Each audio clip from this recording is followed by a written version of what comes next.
Hey everyone.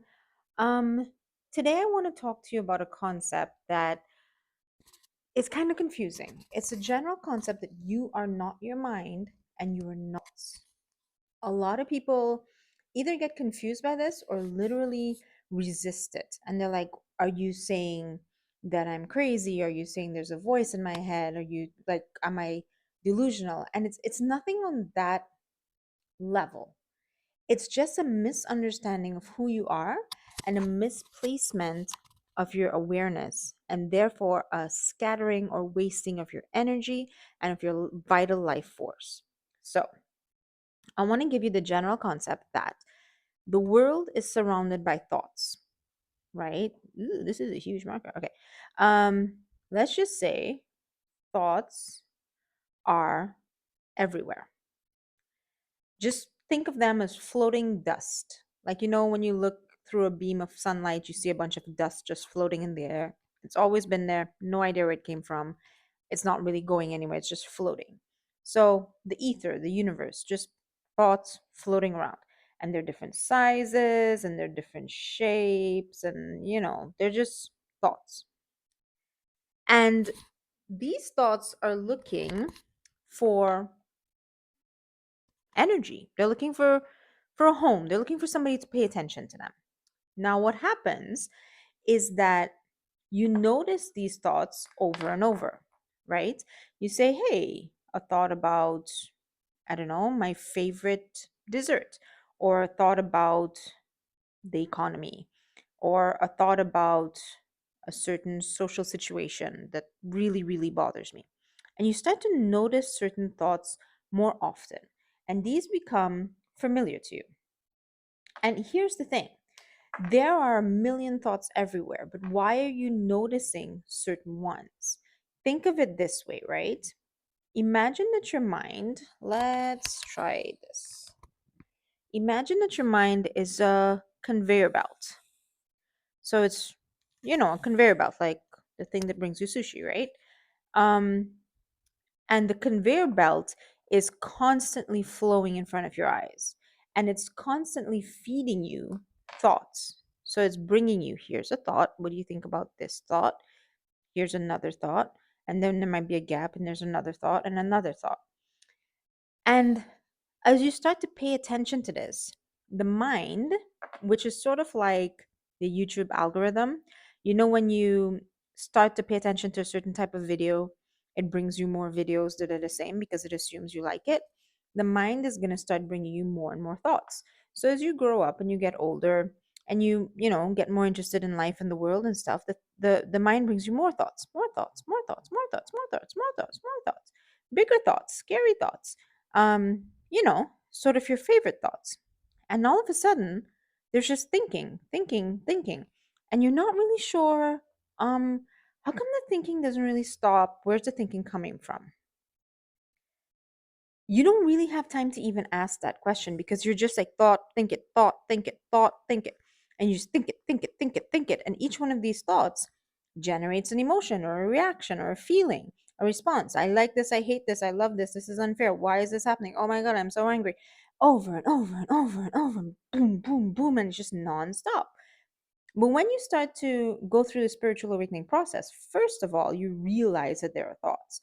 And then you realize that this conveyor belt that you call your mind, which is really just a process, it isn't who you are, it isn't your identity, it's not your soul, it's not your spirit, nothing. It's just a tool. This conveyor belt is actually, let me see if you can see that. Yeah, it's actually a loop, and it is bringing you, let's say, I wish I had a, let me just use this. Let's say it has a star. One thought is a star, and another thought is a heart, and another thought is a circle, and another thought is a square, right?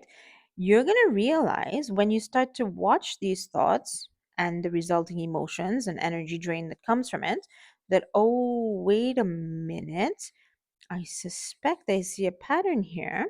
I suspect that the mind just keeps bringing me the same thoughts over and over. In fact, maybe there's some thoughts, even within that limited selection, that I like more than others. For example, in this visual metaphor here, what if it turns out that I really, really like thoughts about squares? I'm mostly thinking thoughts about squares. And the mind knows what you like, and it is just seeking to please you. It is ultimately a tool, almost like a software, that has been asked to filter your favorite thoughts for you.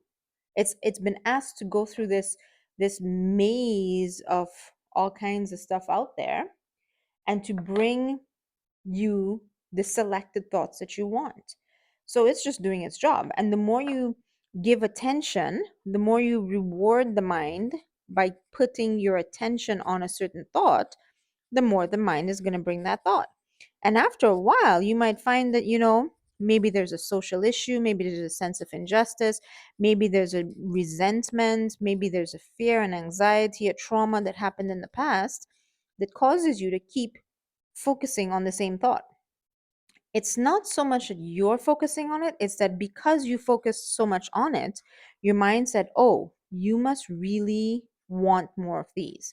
So the mind goes out there and selects these thoughts, puts it on the conveyor belt, and passes it in front of you.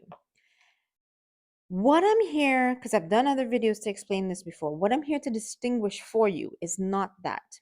I want to show you that thoughts exist, that the mind is a software that is filtering your favorite thoughts to you. It's just doing the work and bringing your familiar thoughts, the thoughts that you're not finished processing yet, it's bringing it to you. So here's the thing though, and this is where spiritual awakening, this is the where spiritual awakening is taking you, but it gets a little confusing along the way. You start to realize there are thoughts, I have thoughts. I have thoughts without stopping. There's just thoughts. Oh my dear God, why are there so many thoughts? But you realize I am not the thoughts. And then you say, oh, my mind won't stop thinking. I won't stop thinking. But along the way of the spiritual awakening process, you realize, wait, I'm aware of the mind. I can see the mind. I know that there's a mind. If I am aware of the mind, I am not the mind. If I can be aware of it, I am not it. If I'm aware of the chair that I'm sitting on, I'm not the mind.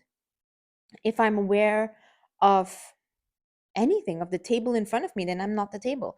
So if I'm aware of the mind, I'm not the mind. So what am I? And this is the spiritual awakening process here. So what you realize is that you are the awareness. So this might seem a little creepy, but let's put some eyelashes so it looks cute. You are the I, the seeing, the knowing, the awareness of this. So when you are deep in it, like let's imagine you zoomed into this and you just like thought. That feels crazy. It feels like madness. When the thoughts come all at once, they can feel like anxiety or panic, even because it does have an emotional and energetic reaction to you. And when the thoughts are focused, obsessed on one type of thought over and over, that is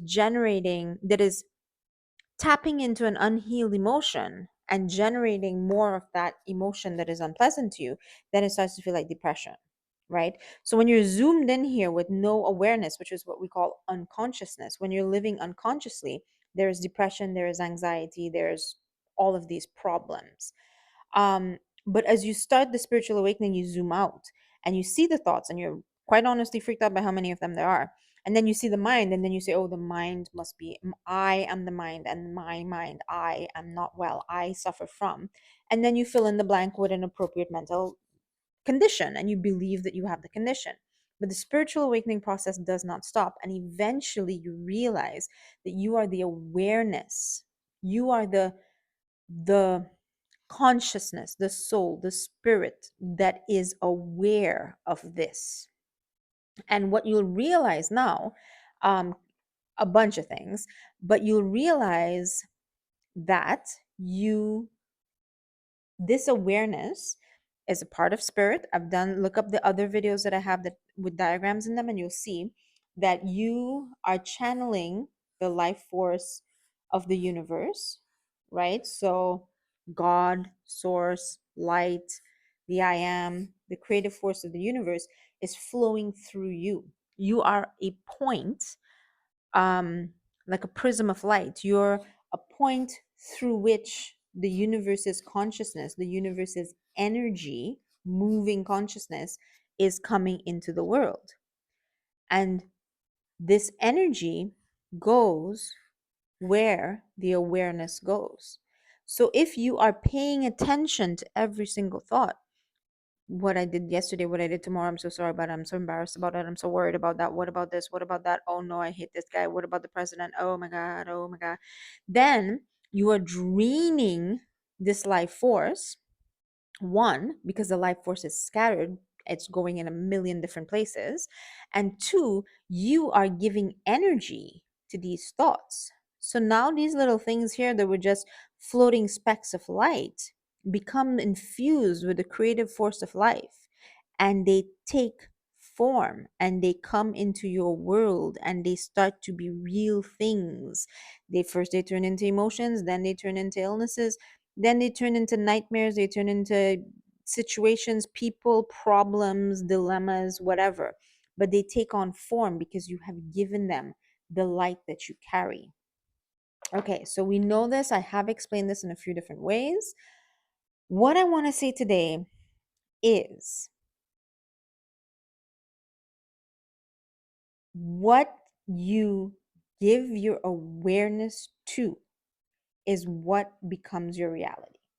So, yes, you do need to clean all of this up, right? It would be nice if you could do the emotional work and the inner child work and the shadow work and the therapy work needed so that, maybe some more hearts show up along the way. Love, love. And you change, oh, here's some love in here and here's some love in here. And maybe you can convert some of these squares into love, and maybe you can change these squares into circles, and you can do the therapy work to change what is inside of you, right? Clean up the content of the ego essentially. Or you can do presence, meditation, mindfulness, stillness, calm, chanting, mantras, all that stuff to slow this down, so that instead of thought, thought, thought, thought, thought, thought, thought, thought, thought, it's more like thought, thought, thought, and there's a gap and it's more manageable. Yes, with a lot of time and effort and dedication and therapy, this will clean itself up and it will stop causing chaos in your mental field and your energy field, and it will stop draining you as much. But I also want to say that the secret really to finding a moment's peace, or to giving your energy to something new, to creating something new in life, is about finding this I. And when I say I mean, uh, you know, I. Finding the I awareness. When you find that awareness, which is really just a moment of grace that comes along on your spiritual awakening path, you will realize that you can shift this I at will off of this conveyor belt. And to spend one moment or 10 minutes or 20 minutes or an hour a day not focused on this is what I call meditation. That's it. And it's very simple. Check out the guided meditation playlist on my channel. I will link it in the description. I essentially just tell you to take your awareness off of this by placing your awareness on your breathing. Breathe in and then breathe out. Breathe in and then breathe out. But do it with consciousness. And that is where you reclaim your authority to tell your awareness where it can focus. And when you lift your awareness off of this continues. The software is running in the background, the thoughts are floating around in the ether, and it is what it is. But your awareness is aware of its true state. It's aware of peace and quiet and unbotheredness. It is aware of the life force flowing through it. It is aware of the eternal help and guidance that is always present for it. And it is able to look at something else. It is able to look at, let's say, um, let's say a cube. something greater and more elaborate. It is able now to take all of this light and send it very deliberately to one thing, to a decision, to its will, to its creative decision, whatever you want to do. You want to heal, you want to build a family, you want to build a business, you want to build a career, you want to explore the world. You, I places its awareness on this and rechannels the life force, the creative force of this universe into its decision. And all this stuff is not sucking its life out. And you are able to energize this, and this starts to glow and radiate. And all of a sudden, what you want, what you dream, what you desire, what you choose is what you bring into this world, what you give life to. This, to lift the eye off of this, is freedom. To clean this up is healing. That's the trauma work.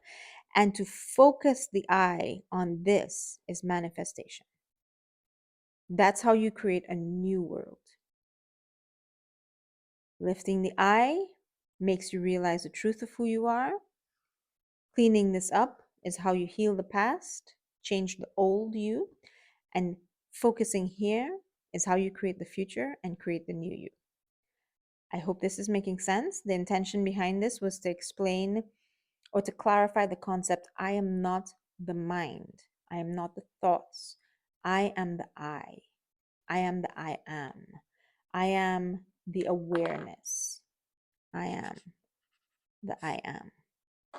To know that I am and to place that awareness of being, that consciousness on something or on some things or on this over here is my choice. That is freedom. There is no greater or more complete freedom than that. I hope this has been helpful. Please leave comments and let me know how this is resonating with you. And let me know if you still need further clarification. I will find other ways to explain it because this truth will set you free. Thank you very much for joining me today and have a wonderful day, everyone.